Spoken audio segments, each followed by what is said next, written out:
Zambia is tired of being treated like a second-class global citizen.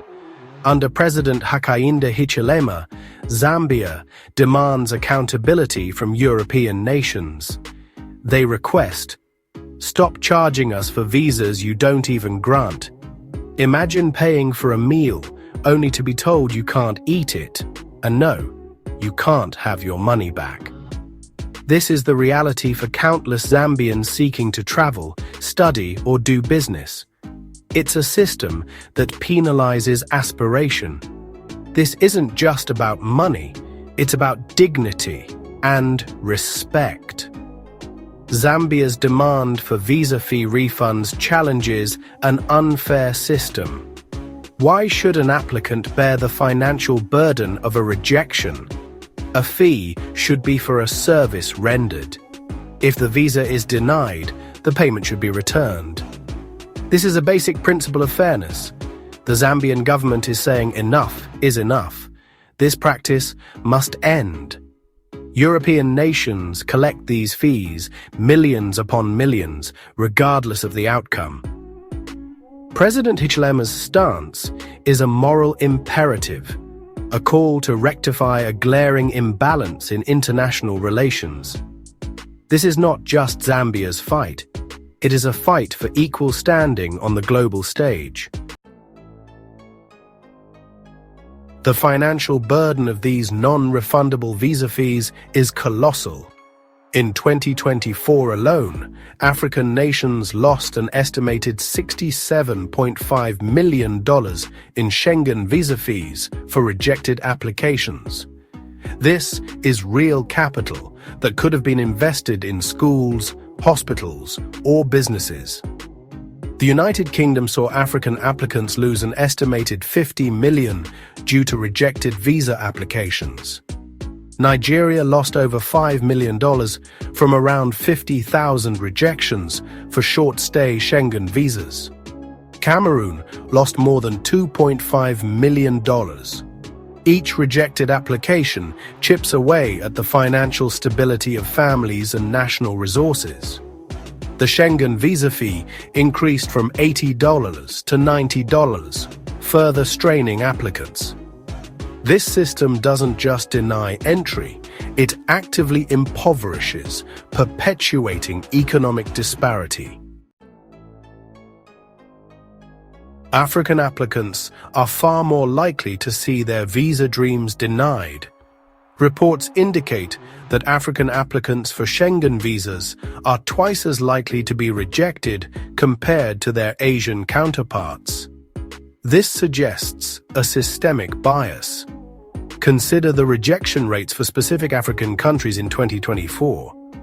Comoros faced a 61.3% rejection rate for Schengen visas.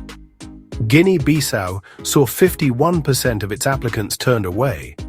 Ghana had a rejection rate of 47.5%.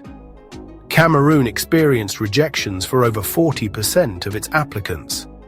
These figures represent tens of thousands of individuals whose plans were shattered.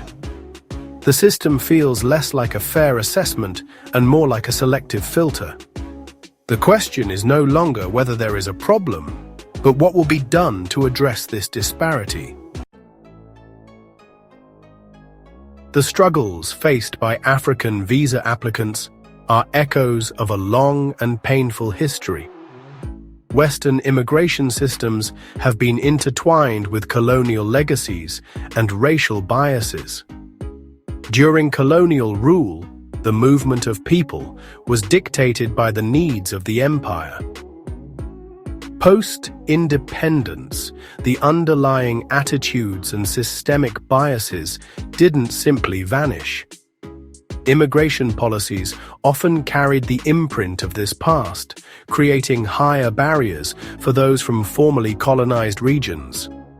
Zambia's demand is about challenging a historical pattern of exclusion. President Hakainde Hichilema of Zambia has emerged as a pivotal figure.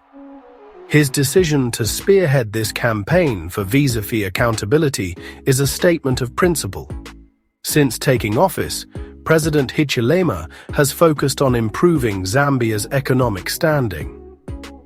This visa initiative aims to protect Zambian citizens from exploitative practices. His leadership is providing a focal point for long-simmering discontent. This fight for visa fairness aligns with his broader vision of a more equitable economic relationship between Africa and the West. Zambia's bold stance resonates deeply with a growing Pan-African sentiment. Figures across the continent are championing a vision of a stronger, more assertive Africa. The visa fee issue is a perfect example of a policy that undermines sovereignty. The spirit of Pan-Africanism is finding new expression in the 21st century. The disproportionately high visa rejection rates and financial drain are an African problem. This understanding fosters solidarity and support for initiatives like President Hichilema's. Influential voices within this movement emphasize the need for reciprocity in international relations. The collective voice of 54 nations is far harder to ignore than that of one.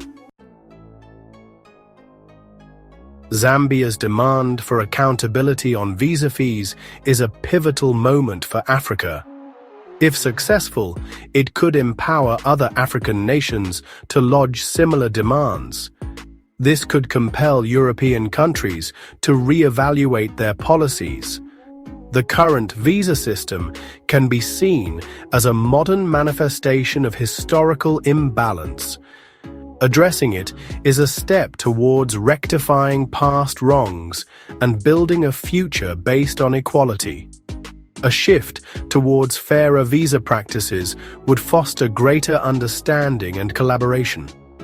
This is about the right to opportunity and participation in the global community. The time for change is now. Not tomorrow. Not after another summit. But now. While the world is watching, while Africa is rising, while the lies are still unraveling. This isn't a moment. It's a reckoning. Be sure to like, comment, share, and subscribe for more videos in the future.